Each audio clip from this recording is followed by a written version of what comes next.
Jonas 1, versículo de 1 a 4, a palavra de Deus diz assim: a palavra do Senhor veio a Jonas, filho de Amitai, dizendo: levante-se, vá à grande cidade de Nínive e pregue contra ela, porque a sua maldade subiu até a minha presença.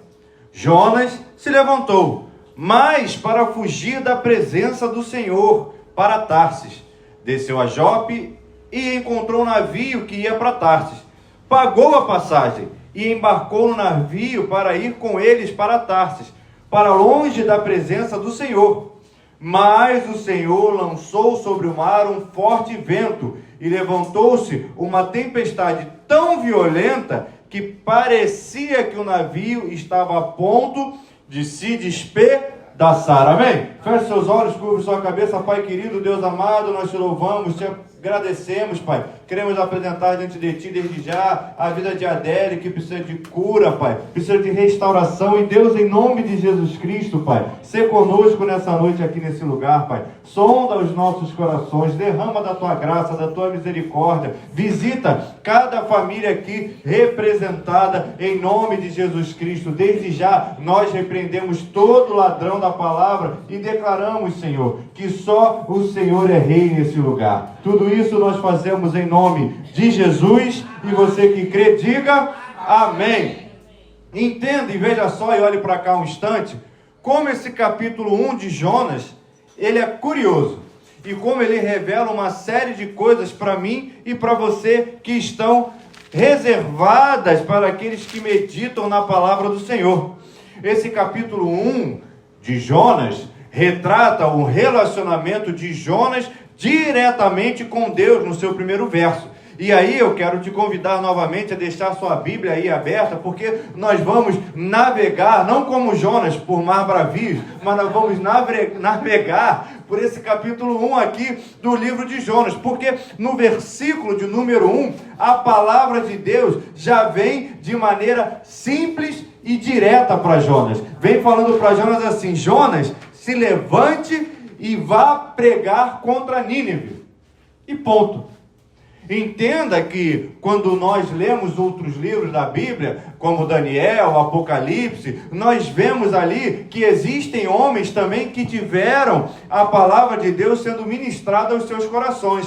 Contudo, a palavra que foi ministrada ao coração dele era cheio de, se assim eu posso dizer, enigmas. Você conhece o livro de Daniel, que mostra uma estátua, que o pé é assim, que a cabeça é assado, que fica difícil de nós conseguirmos interpretar. Quando nós lemos Apocalipse, vem emergindo do mar, não sei o que, e vem não sei o que, com não sei quanto castiçal, estrela para cima, estrela para baixo. E quando você lê, eu pelo menos quando eu leio, eu fico, meu Deus do céu, o que está vendo aqui? Porque eu não estou entendendo quase nada. Entenda que com Jonas não foi assim. Jonas, ele não teve uma visão interpretativa. Jonas não precisou parar em oração de maneira fervorosa, fazer propósito com relação àquilo que Deus havia dito para ele. Pelo contrário, Jonas, ele ouviu a voz de Deus, que foi simples e direta. E dá até para resumir ainda mais o que Deus disse. Deus disse para Jonas: Jonas, vá lá e prega. E Jonas, então, recebe aquela ordem da parte de Deus.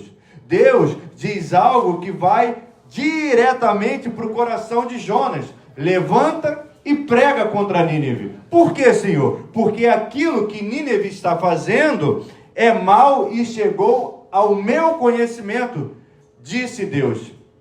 Simples, querido. Nínive estava fazendo algo que não prestava. Nínive estava fazendo algo que desagradava a Deus. E o que Jonas havia de fazer era ir lá e alertar o que estava acontecendo. Por vezes, essas coisas, essas situações acontecem conosco. Coisas que nem fazem parte do nosso conhecimento. Porque, entenda bem, Jonas, ele não estava em Nínive, sim ou não? Jonas estava lá situado na cidade onde ele estava baseado. E aquilo que acontecia em Nínive não chegava ao conhecimento dele de maneira sólida, se assim eu posso dizer. Mas cabia a Jonas dar um jeito naquela situação. O que Deus está falando para mim e para você é que quando nós não fazemos a vontade de Deus, a gente arruma um problema. Posso ouvir um misericórdia? Mas não é problema só para a gente, não. É problema para os outros também. Quando nós fazemos alguma coisa que desagrada a Deus, a gente não arruma problema só para a gente. A gente arruma problema para os outros também. Porque o problema era de Nínive, era do povo lá em Nínive, e respingou em Jonas, que estava aqui muito bem fazendo a vida dele.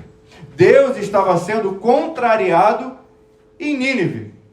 E quando nós fazemos o contrário da vontade de Deus para nossas vidas, nós entramos por uma seara. Quer ver só? Olhe para cá um instante. Deus dá uma ordem para o povo: não matarás. O povo, de vez em quando, contraria a ordem de Deus e mata. Quando ele mata, ele comete um pecado. Está com medo de falar, né? Pode falar pecado que não vai descer fogo do céu, não. Queridos, quando você faz aquilo que é contrário à vontade de Deus, você está pecando. Nínive estava cometendo um pecado. Nínive era lotada de imoralidade. E imoralidade consiste em fazer algo que fere a vontade de Deus. Acontece de vez em quando em certas sociedades que aquilo que era imoral se torna moral dentro daquele conceito geográfico ali estabelecido. Quer ver só um exemplo? Eu posso te falar, por exemplo, de mulheres seminuas que desfilam para mais de 30 mil pessoas. Você olha para a minha cara com esse olhar de sapo de lagoa e fala: meu Deus, que absurdo que está acontecendo. Mulheres seminuas. Isso acontece todo ano, em fevereiro, no carnaval, na Marquês de Sapucaí. Entenda bem que é algo imoral, que é uma imoralidade, mas que é tão feito na nossa sociedade que aquilo se torna algo aceitável. Quer ver outro exemplo só? De vez em quando, só de vez em quando, a gente vai num lugar que é uma arena, que a gente, quando entra naquele lugar, está liberado falar palavrão. Você pode até tacar alguma coisa nos outros, você pode até encher a cara e dar um tapa em quem está do seu lado. Isso você olha e fala: meu Deus, que absurdo! Mas todo domingo isso acontece ali no Maracanã. Quando entra lá, eu tive a oportunidade de ver isso algumas vezes, crianças pequenininhas falando palavrão e o pai falando para a criança: não, meu filho, tudo bem, aqui pode. Queridos, é algo que é imoral, mas que é feito de maneira tão corriqueira na minha e na sua vida, que aquilo se torna algo comum para as nossas vidas. Porque nós estamos inseridos dentro desse contexto. Naturalmente, que hoje em dia, olhando para o carnaval, você consegue ver os absurdos que lá acontecem. Mas quantos são aqueles que, quando veem o carnaval, não veem nada demais naquilo que está acontecendo? Afinal de contas, meu corpo, minhas regras, como se dizem por aí. Mas existe um adendo da parte de Deus para mim e para você. Aquilo que regula a minha e a sua vida, a modalidade de moralidade que regula a nossa vida, é a palavra de Deus. Existe algo super aceitável, mas que fere a palavra de Deus? Então nós havemos de ficar com a palavra de Deus. A cultura diz X, mas nós devemos ficar com a palavra de Deus. Os costumes dizem X, mas nós havemos de ficar com a palavra de Deus. Os hábitos dizem determinada coisa, mas nós havemos de ficar com a palavra de Deus. As atitudes dizem determinadas coisas, mas nós havemos de ficar com a palavra de Deus. Porque, queridos, céus e terra passarão, mas a palavra não vai passar, querido. Nínive, então, estava contrariando a palavra de Deus.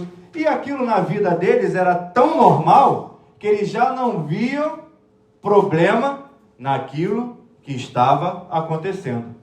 Acontece que o problema de Nínive respinga em Jonas e Jonas tem que ir lá resolver aquele problema. Acontece que a fama de Nínive, ela ia muito longe.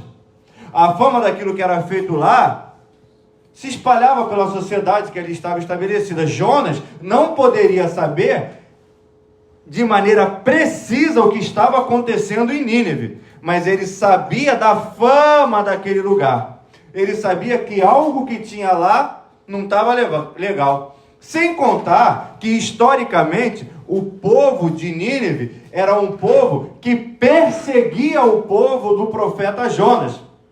Então, Jonas guardava um certo rancor e resistência por aquele lugar. Jonas não queria ir lá, porque ele não gostava muito daquele povo. E pelo coração de Jonas, que eles ardessem no mármore do inferno e pronto, acabou. Eu não gosto deles. Eu não quero saber desse povo. Eles me perseguem meu povo. Deixa eles para lá.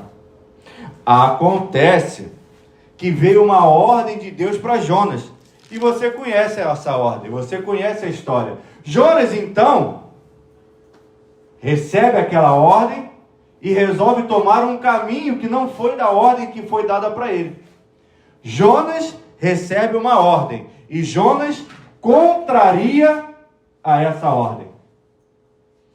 E lembra o que eu falei, não tem nem 2 minutos atrás aquilo? Você lembra, sim ou não? Quando Deus dá uma ordem e a gente contraria, a gente está caindo em pecado. Sem perceber, Jonas, ele começa a entrar na mesma seara que o povo de Nínive. No verso 2 vem a ordem de Deus, se levante. E no verso 3, Jonas se levanta. Posso ouvir um glória por conta disso? Mas ele segue outro caminho. Aí você fala misericórdia, Jonas. Jonas, ele faz o oposto da vontade de Deus para a vida dele. E fazer o oposto da vontade de Deus é pecar. Naquele momento, com aquela atitude, Jonas, sem perceber, começa a se igualar ao povo de Nínive. E entenda bem, olhe para cá e entenda um conceito e um preceito da parte de Deus que é muito simples, mas fazer a vontade de Deus é mais fácil do que não fazer. E aí eu quero lembrar uma história que nós visitamos aqui nas outras semanas acerca de Pedro, quando ele estava preso. Você se lembra dessa história? Sim. Pedro estava preso, amarrado, cercado, encarcerado e dormindo. O anjo chega, Pedro acorda, a corrente cai, as portas se abrem e o anjo guarda e o guia pela cidade, porque Pedro estava fazendo a vontade de Deus. Jonas, por sua vez, que não está fazendo da vontade de Deus, você vai ler no verso de número 3, que dá um trabalhão não fazer a vontade de Deus. Porque Jonas, ele vai, para fugir da presença de Deus, ele tem que mudar de uma região geográfica para ir para Jope. Quando ele chega em Jope, ele tem que procurar o tal do navio. Olha a diferença de Jonas para Pedro. Um anjo vai guiando Pedro. Jonas, por sua vez, tem que se mudar, tem que chegar lá, ficar procurando e, além de tudo, e aí é a parte que mais me dói, ele tem que gastar dinheiro, querido. Que ele tem que comprar a passagem dele. Enquanto Pedro, quando passa por aquela situação, ele vai sendo guiado por um anjo, as correntes caem, ninguém acorda e ele não gasta R$1. Jonas passa por uma série de problemas e tem que pagar do bolso dele o pecado que ele está cometendo. E pouco a pouco, Jonas vai caindo naquela seara do povo de Nínive. Entenda e guarde isso na sua memória. Nínive estava pecando e arrumou problema para Jonas. Jonas, nesse momento, estava pecando. E aí, ele começa a arrumar problema para os outros, querido. Olha para esse crente que está do seu lado. Fala, crente, não arruma problema para mim não, por favor. Já basta os meus, que eu já estou assim, ó. Não faz comigo não. Olha só, quando o Jonas ele entra no navio, você leu junto comigo aí no verso de número 4, que quando ele entra no navio, o mar começa a ficar bravo.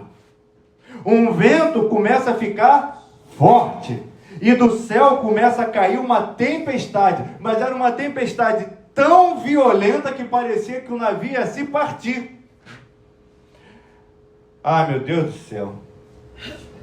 Não satisfeito, os marinheiros que estão ali naquele navio fazendo esse translado, eles começam a ficar desesperados. Eles começam a ficar sem saber o que está acontecendo. E aí eles falam assim: a gente precisa fazer alguma coisa. Vamos fazer o quê? Vamos começar a lançar no mar as cargas do nosso navio. Ou seja, aqueles homens que estavam dentro do navio, fazendo aquele translado, começam a perder tudo que eles têm. Começam a ter que abrir mão daquela situação que eles estavam levando de um lado para o outro. Nínive pecou e arrumou problema para Jonas. Jonas peca e arruma problema para o capitão, para o marinheiro. E nessa circunstância toda, onde está Jonas? Você pode ler junto comigo no finalzinho do verso de número 5, perto do 6. Jonas, ele desce para o porão, se deita e dorme. Não está nem aí para a hora do Brasil. Não está nem aí para o que está acontecendo. É óbvio que nós falamos de quando Pedro dormiu, mas ali era outra circunstância. No caso de Jonas aqui, o barco estava pegando fogo, se assim eu posso dizer. E Nero estava tocando harpa. O negócio estava estreito. E Jonas não estava nem aí, vivendo a vida dele como se nada estivesse acontecendo. Estava lá no fundo, deitado no porão, sem fazer absolutamente nada. Mas no fundo, dentro do coração dele, Jonas, ele sabe que está fazendo aquilo que é errado. Porque mais para frente, ele confidencia para alguns dos marinheiros que estão ali junto com ele, que fala assim: olha, eu estou fugindo da presença do Deus a quem eu sirvo. Aí os caras falam: como é que é? O que você está fazendo? Ah, meu Deus, isso está no verso 10. Quando Jonas fala: olha, eu estou fugindo da presença do Senhor. E as pessoas viram para Jonas: o que é isso, rapaz? Ah, misericórdia, Jonas, olha o que você está arrumando para a gente. Ele confidencia aquela atitude que ele está tendo dentro do coração dele. Mas o intuito de Jonas era só pegar o barco. Ou melhor dizendo, a atitude de Jonas foi só pegar o barco, mas o intuito era contrariar a Deus. Tem vezes, queridos, que a nossa atitude, aquilo que nós fazemos, não condiz com aquilo que está no nosso coração. A atitude é só pegar o barco. Quem olha do lado de fora, era só um homem entrando no barco a fim de ir de um lugar para o outro. Mas dentro do coração dele, o que ele queria era contrariar e fugir da presença de Deus. E quem contraria a Deus, traz problema para si e traz problema para os outros, queridos. Atitude, só vou entrar no barco. Algo inocente, algo... Quem olhou de fora viu ali, 30, 50 homens entrando no barco. Mas no meio daqueles homens a atitude era a mesma. Mas o intuito de Jonas era diferente, queridos. Não obstante essa situação, o mar, ele começa a ficar cada vez pior. O mar, ele começa a ficar cada vez mais bravio. O mar começa a arremessar o barco cada vez mais de um lado para o outro, de um lado para o outro. E nessa determinada situação, perguntam para Jonas: Jonas, olha só como é que a gente resolve esse problema. Jonas sabia que estava errado. Jonas sabia o que estava fazendo no intento do coração dele. E além de tudo, Jonas sabia como solucionar aquele problema. E você pode ler isso no verso de número 12. Jonas chega para aqueles homens E eles perguntam assim: Jonas, olha só o problema que você arrumou para a gente já jogou as cargas no mar, eu já joguei minha carteira, já joguei minha sogra, já joguei as caixas, já joguei tudo que eu tinha para fora do barco. Agora, Jonas, eu te pergunto, o que a gente faz para resolver esse problema? Jonas então responde: me joguem para fora do barco, e aí o mar vai ficar calmo. Me pega e me tira daqui. Entenda bem algo aqui. Jonas, ele pecou, arrumou um problema para ele e para os outros que estavam ao redor dele. E para resolver o problema, Jonas poderia falar assim perfeitamente: espera um minutinho que eu vou me jogar no mar e isso tudo vai passar. Eu sei como resolver isso daí, é só eu sair do barco. Mas Jonas, ele chega para aqueles homens e fala assim: olha, vocês querem que esse problema passe? Então vocês têm que me jogar no mar. O problema do barco é causado por Jonas. Ele tem a solução, mas quem tem que resolver são os tripulantes do barco. Quem tem que resolver a situação que está ali são aqueles que não têm nada a ver com aquela situação. Não seria mais fácil, de repente, Jonas se atirar no mar? Eu já sei qual é o problema, mergulha. Mas ele fala: não, vocês vão ter que resolver, vocês vão ter que me pegar e me jogar dentro d'água. Não satisfeito em pecar, arrumar um problema para ele, arrumar um problema para os outros, para resolver o problema, quem vai ter que resolver são os outros. Misericórdia. Os homens, então, ouvindo aquela situação que Jonas coloca para eles, falam assim: bom, então nós vamos tentar dar um jeitinho nessa situação. A palavra de Deus diz que os homens remam e continuam remando com força, tentando alcançar a terra. Eles olham para aquela situação e falam assim: já que é para dar um jeito, a gente vai tentar primeiro dar o nosso jeito. Mas, queridos, o jeito é o jeito de Deus. Com Deus não tem jeitinhos, que nem esses homens tentaram arrumar no verso 13. Se eles ficassem com os corações atentos e com os ouvidos abertos, eles naturalmente fariam aquilo que Jonas estava falando que era o caminho para resolver aquela situação. Mas, quando os homens que ali estão, que não servem ao mesmo Deus que Jonas serve, e tentam dar um jeitinho que não dá certo, eles resolvem fazer as coisas do jeito que Jonas manda. E aí, então, aqueles homens que ali estão colocados naquela situação de alcançar o entendimento que seria necessário jogar Jonas no mar, eles começam a orar a Deus para o Deus a quem Jonas servia, pedindo: Senhor, eu te peço, Senhor, que o sangue desse homem, de Jonas, não recaia sobre nós. Porque na cabeça daqueles homens, eles estavam jogando Jonas no mar para que Jonas viesse a morrer. E então aqueles homens começam a rogar ao Deus que é vivo e poderoso. Esses homens então, eles pegam Jonas e lançam Jonas no mar. Quando o Jonas cai no mar, o mar se acalma. E aí a palavra de Deus diz que então o mar se acalma. E que esses homens que estavam dentro daquele barco começam a temer ao Deus que Jonas havia anunciado. Entenda e compreenda que Jonas peca, arruma um problema, faz todo mundo que está ali dentro daquele barco padecer. Mas, no fim das contas, todas as pessoas que estão naquele barco se convertem. O que Deus está mostrando para aquela situação de Jonas, que está mostrando para aquela situação que Jonas está passando, porque entenda bem, o trabalhar de Deus do início ao fim desse livro é para que Jonas viesse a conhecer a Deus. Porque Jonas, dentro daquela situação ao qual ele está inserido, ele não conhece a Deus, querido. Ele reconhece a voz de Deus, mas quando ele ouve a voz, ele não segue aquilo que Deus mandou ele fazer. E Deus então coloca uma tempestade, coloca uma situação mediante aos olhos de Jonas, que Jonas, dentro daquela situação, havia de experimentar o seguinte: Jonas, eu sou Deus todo-poderoso, a minha vontade é soberana e a minha graça alcança esses homens que estão dentro do barco também.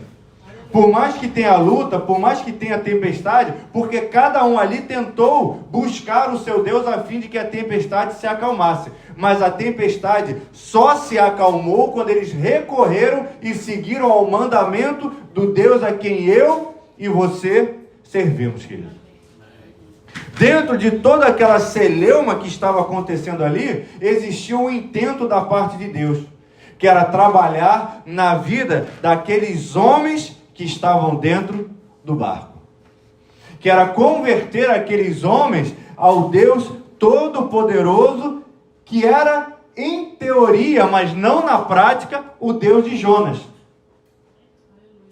E no fim das contas, querido, Deus trabalha na vida daqueles homens. E você pode ler no verso número 15, 16, que diz assim, ó: então esses homens, que homens são esses? O capitão, a tripulação do barco, eles temeram muito ao Senhor, ofereceram sacrifícios ao Senhor e fizeram votos.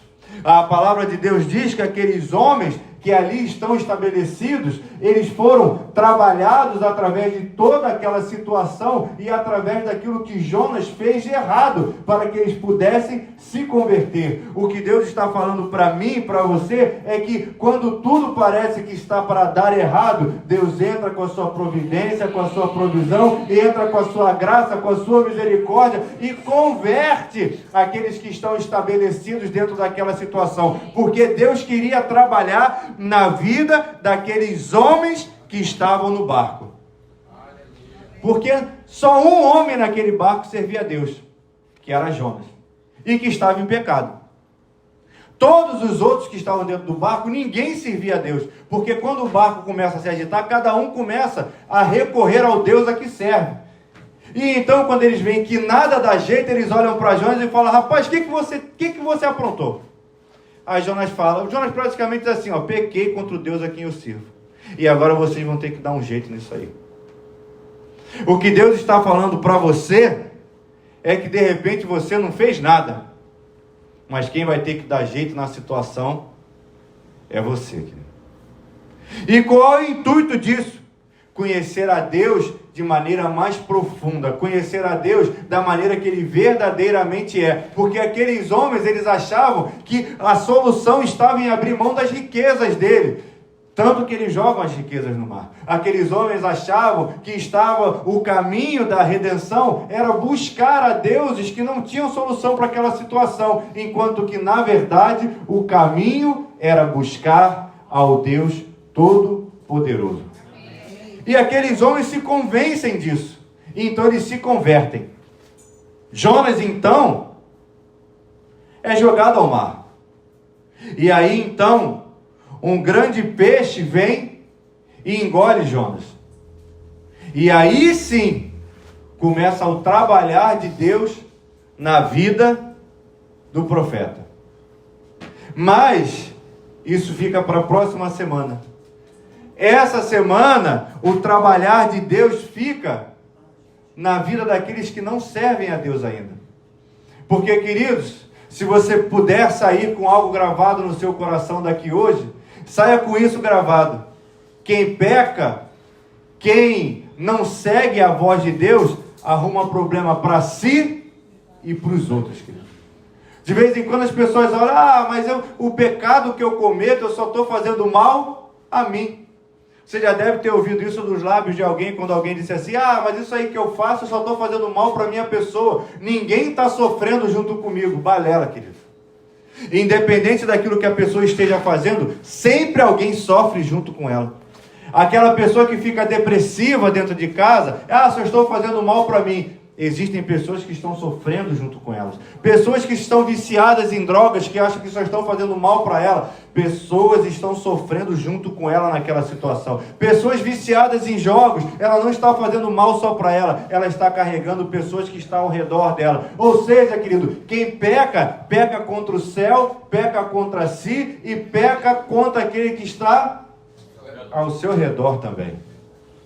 Mas a boa notícia de Deus para você nessa noite é que Ele, mesmo mediante nessa situação, mesmo mediante na confusão que de repente você se meteu e que você não tem nada a ver com ela, Deus tem da presença dele nisso aí também, porque existe um propósito nessa situação. Quem arrumou o problema foi Jonas, quem sofreu foi o capitão e a tribulação, mas no fim das contas, queridos, todos foram abençoados, todos viram que o mar parou, todos viram que existe um Deus em Israel, todos viram que existe um Deus que é vivo, alguns se renderam ao Deus Todo-Poderoso, alguns viram a graça e a misericórdia de Deus, porque todos que estavam no barco se converteram. O que Deus está falando para você é que tem confusão?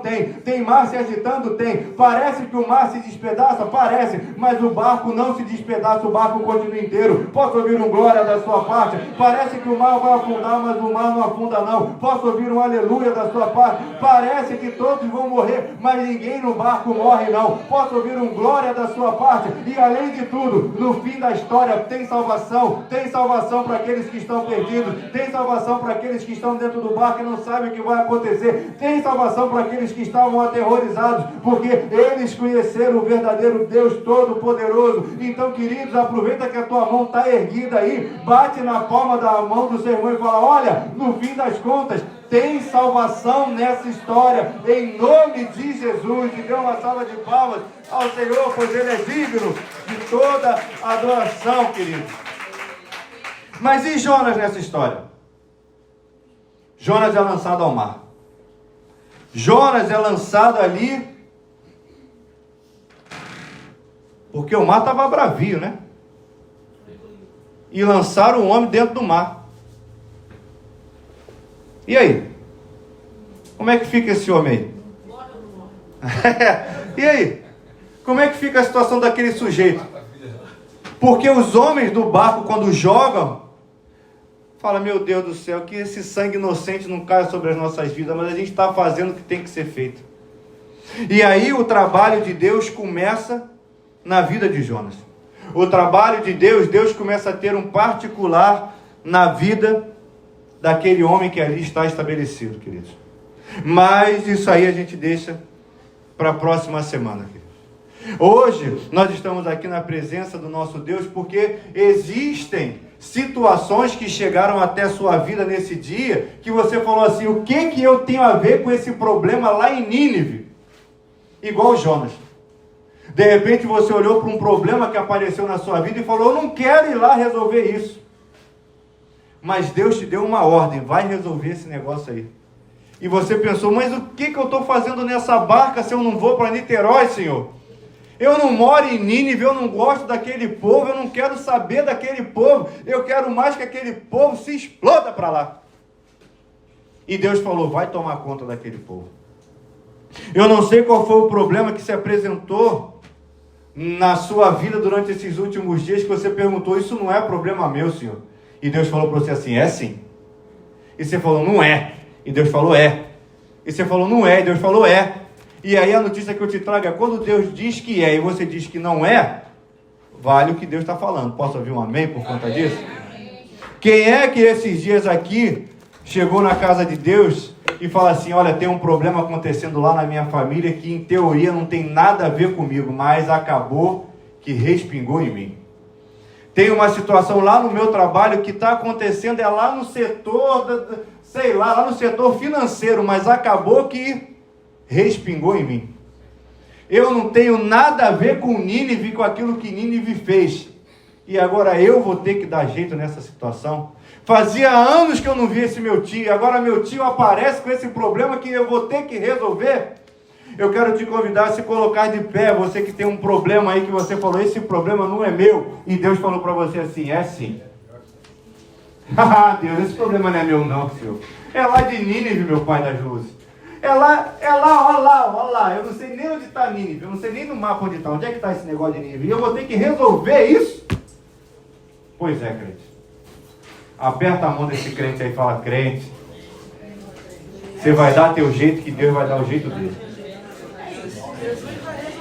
De repente você até falou: não casa não, ele falou: eu vou casar, e você falou assim: agora eu que vou ter que resolver esse negócio, né? Tá bom. Meu Deus do céu, mas Deus, eu não tenho nada a ver, eu nem gosto de Nínive, Senhor. Mas vai ter que resolver. Feche seus olhos, curve sua cabeça. Pai querido, Deus amado, me dá força, Senhor. Deus me fortalece, Pai. Me ajuda, Senhor. Eu não tenho nada a ver com essa história não, Senhor. O que eu tinha a ver com essa barca aí, Senhor? Eu não sei nem o CEP de Nínive, Pai. Eu sei onde fica Tarsis, mas Nínive eu não sei onde fica não. E agora, Senhor, eu estava aqui muito bem, o Senhor está me mandando resolver esse negócio, Senhor.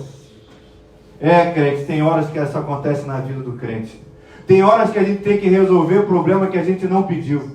Tem horas que coisas batem na nossa porta que a gente não sabe nem de onde veio, mas se Deus colocou na sua mão é porque existe um coração aí que é capaz de fazer isso, e Deus quer trabalhar na sua vida, igual trabalhou no coração de Jonas. Mas Deus deu uma confusão danada, mas Deus está nesse negócio e Deus quer trabalhar na sua vida. Então Deus, fortalece a fé do meu irmão, Pai, fortalece a fé da minha irmã, derrama, Pai, da tua unção, derrama, Pai, da tua graça, derrama do teu Espírito, Pai, para fortalecer o meu irmão, porque, Pai querido, ele não pediu por esse problema, ele não pediu por essa situação, ele não sabe nem quem é Jonas que entrou nesse barco, mas Deus, o barco começou a balançar por causa de Jonas, Senhor. O barco começou a balançar por causa daquilo que Jonas fez. Jonas, no coração dele, Pai, queria contrariar a Deus, mas nos passos que ele estava dando, ele só estava pegando o barco. Quem olhou do lado de fora parecia uma atitude inocente, Pai, mas quanta confusão aquilo trouxe. Deus querido, em nome de Jesus Cristo, Pai, fortalece esse irmão que está aqui nessa noite, Pai, para que ele possa ter os braços fortalecidos para carregar aquele que precisa ser carregado. Fortalece meu irmão para que ele tenha as pernas fortalecidas para ajudar a caminhar aquele que necessita de ajuda, Pai. Fortalece a fé do meu irmão, Pai, para que ele possa se manter, Pai, forte mediante as situações, porque Deus querido, tem promessa da tua parte, Pai. E a promessa é que no fim vai ter salvação no barco, Pai. Tem promessa tua, Pai, que no final, Pai, ninguém vai se perder naquele barco. Tem promessa tua, Pai, que no fim o barco vai se acalmar, Senhor. Tem promessa tua, Pai, que o barco não vai afundar, Pai. Mas Deus Todo-Poderoso, nós queremos te pedir nessa noite sobre, Pai, a vida daqueles que estão aqui nesse lugar, Pai. Fortalece a fé de cada um, Pai. Fortalece meu irmão. Fortalece a minha irmã, derrama do teu Espírito Santo sobre a vida dele, derrama do teu Espírito Santo sobre a vida dela, dá fortalecimento, Pai, para que ele possa aguentar essa situação que não é problema dele, é problema lá de Nínive, Pai, mas é ele, é ela que vai ter que resolver. Pai querido, assim como Jonas, que de repente não entendeu, Pai, porque o Senhor colocou esse problema sobre a vida dele, o meu irmão também não está entendendo, mas Pai querido, nós confiamos na tua unção, Pai. Nós confiamos na tua graça, nós confiamos na sua providência, Pai. Nós confiamos, Pai, no teu Espírito que trabalha nas nossas vidas, Pai. E nós cremos que no fim das contas, Pai, a tua poderosa mão vai agir ao nosso favor, Pai, e que vai ter salvação nesse barco. Então, Pai querido, desde já nós começamos a louvar e engrandecer teu santo nome por conta disso que está acontecendo, Pai. Nós começamos a salmodiar diante de ti, porque nós cremos, Pai, que a tua destra fiel está sobre esse problema e que nada que foge ao teu controle vai acontecer, Pai. Nós cremos, Senhor, que o Senhor vai trabalhar nas nossas vidas, Pai. Nós cremos, Deus, que a tua mão não está ressequida, Pai. E nós cremos, Pai, que no final de toda essa situação ainda vai ter salvação dentro do barco, e aqueles que não te conhecem e não te reconhecem hão de levantar as mãos para os céus e dizer: verdadeiramente existe um Deus que é vivo e poderoso. Quem é esse que acalma o mar e a tempestade? É o poderoso Jesus de Nazaré, e todos hão de se render a esse Deus Todo-Poderoso, porque teu Pai,